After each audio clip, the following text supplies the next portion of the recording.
Solution tampon neutre. On veut préparer une solution tampon de pH égale à 7 à partir d'une solution d'hydroxyde de sodium Na plus HO- de concentration molaire C' égale 0,3 mol par litre et de dihydrogénophosphate de potassium KH2PO4 solide de masse molaire M égale 136 g par mol. Quelle masse de dihydrogénophosphate de potassium faut-il dissoudre dans 1000 ml de la solution d'hydroxyde de sodium pour obtenir cette solution tampon? Donné, on donne le produit ionique de l'eau, Ke égale 10-14, et les couples avec leur pKa. Pour H2O, HO-14, pour H3O plus H2O0, pour H2PO4-, HPO4 de moins 7,22, pour l'acide phosphorique H3PO4, dihydrogénophosphate 2,1. La masse de dihydrogénophosphate de potassium.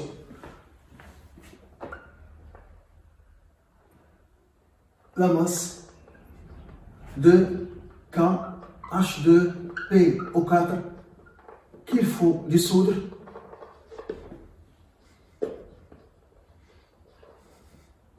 dans 1000 ml qui est égal à 1 litre de la solution.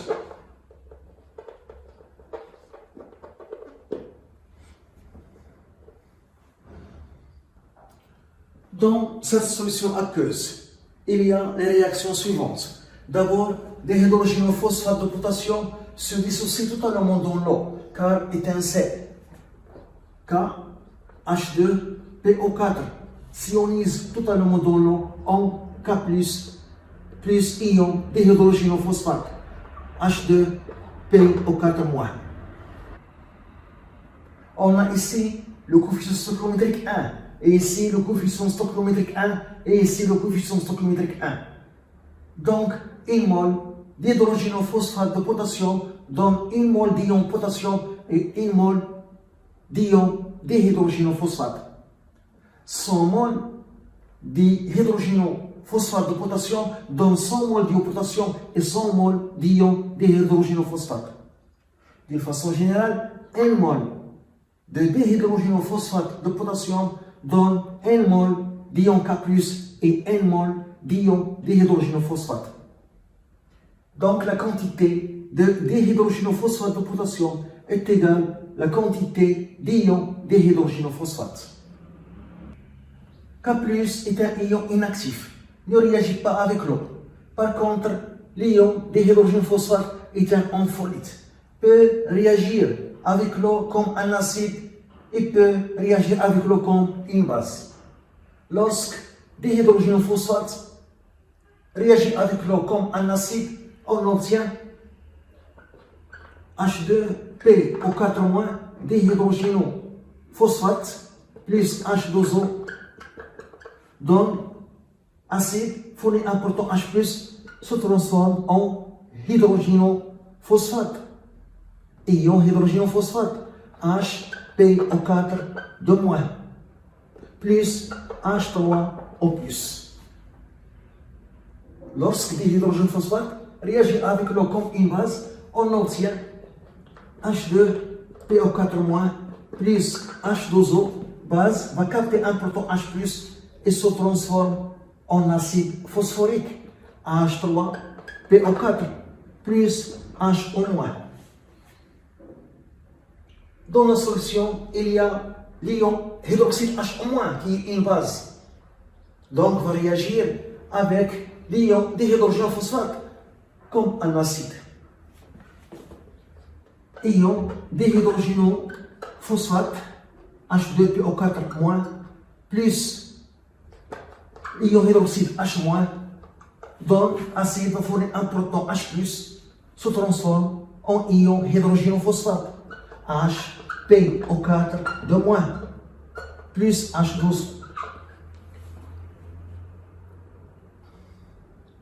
On a une solution aqueuse dans laquelle il y a l'eau, et dans l'eau il y a la réaction d'autoprotolyse de H2O en équilibre avec H3 plus HO-. La réaction prépondérante, c'est la réaction qui prédomine. C'est la réaction entre l'acide le plus fort et la base la plus forte. Donc il faut chercher l'acide le plus fort et la base la plus forte en se basant sur les pKa. On a pour le couple H3O+, H2O a pour pKa 0. Le couple H2O, HO- a pour pKa 14.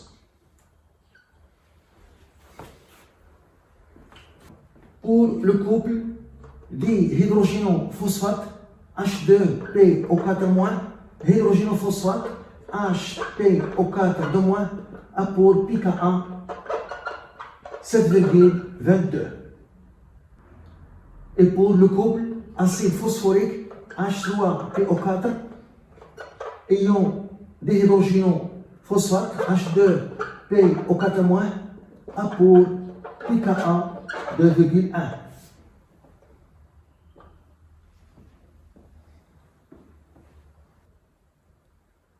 Plus pKa est faible, plus l'acide est fort.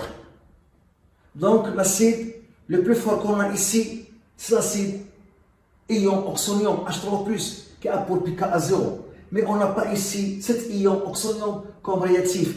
Il faut chercher le réactif acide le plus fort.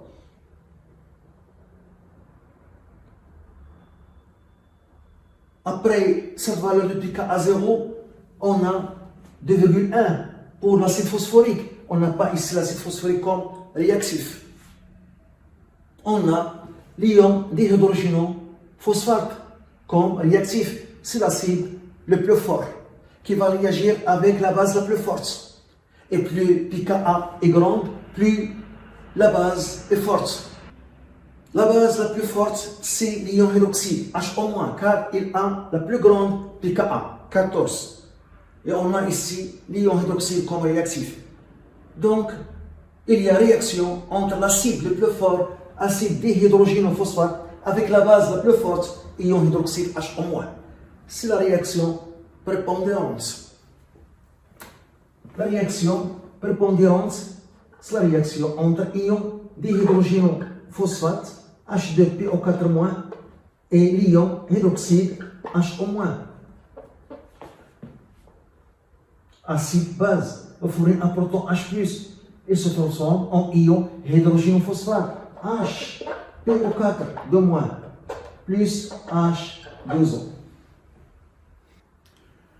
Dans l'état initial, à T égale 0, on a une quantité d'ion dihydrogénophosphate, N. Et on a une quantité d'ion hydroxyde, N', qui est égal C' fois V. Et c'est 0 en excès.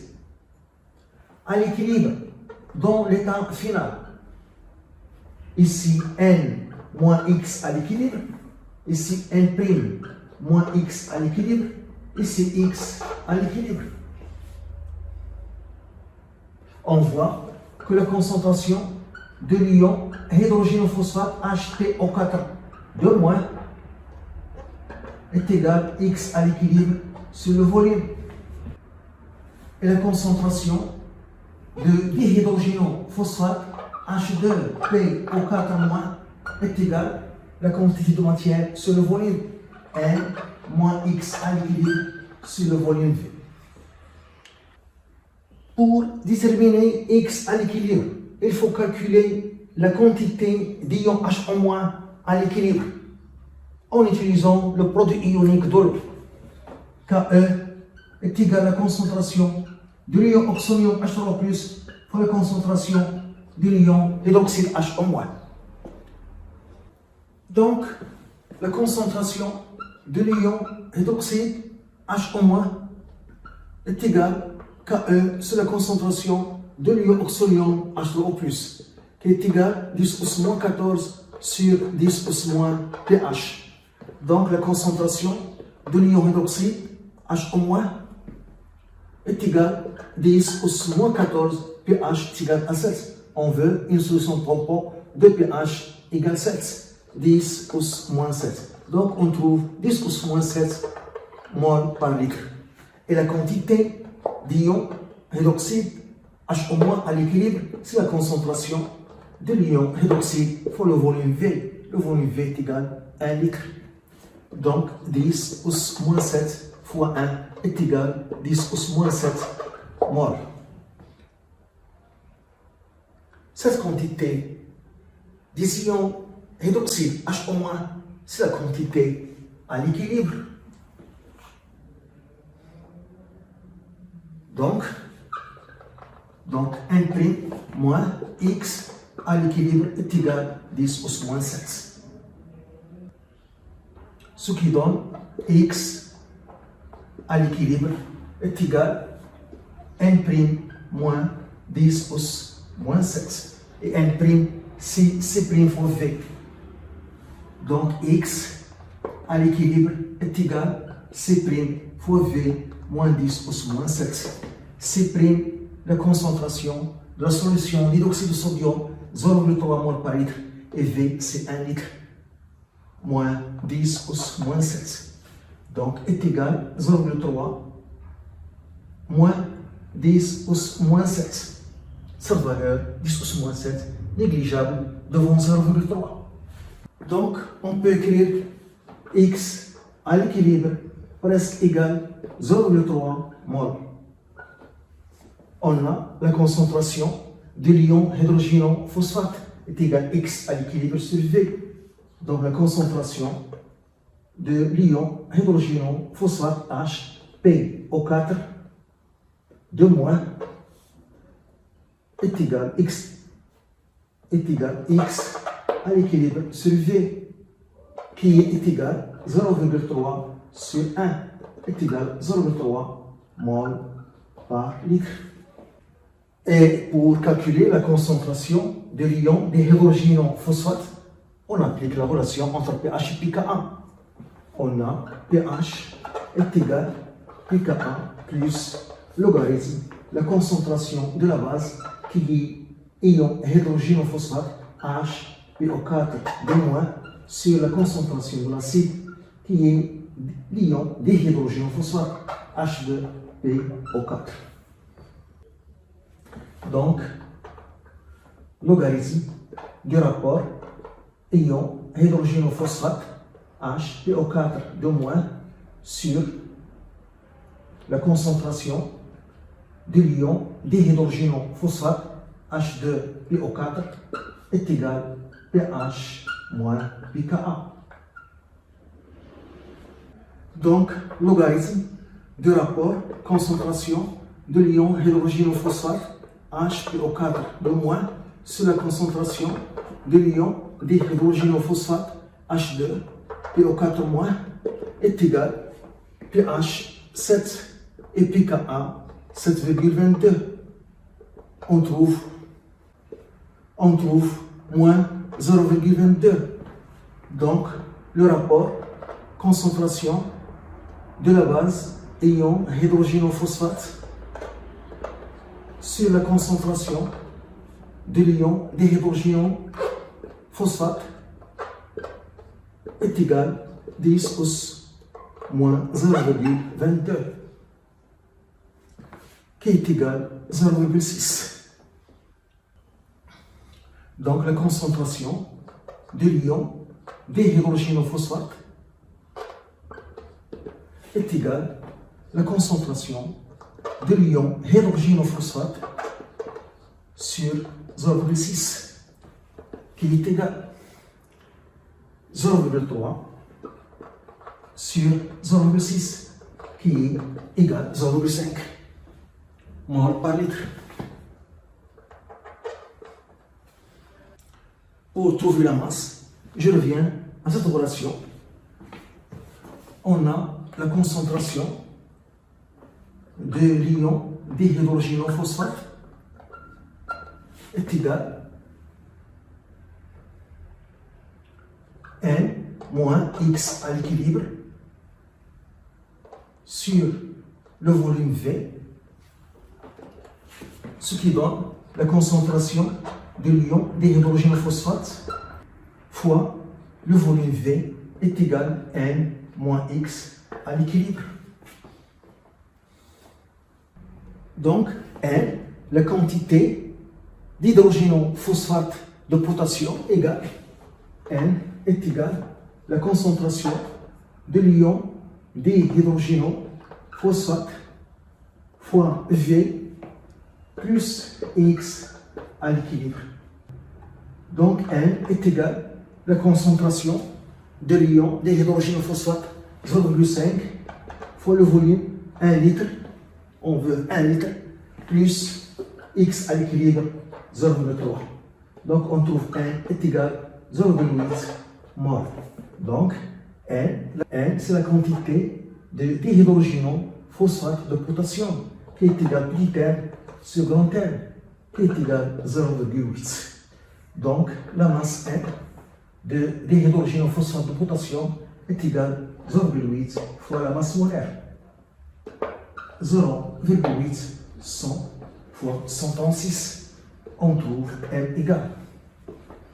On trouve 108,8 grammes. La masse M égale 108,8 grammes. C'est la masse de dihydrogénophosphate de potassium qu'il faut dissoudre dans 1 litre de la solution d'hydroxyde de sodium de concentration 0,3 mol par litre pour obtenir une solution tampon de pH égal à 7.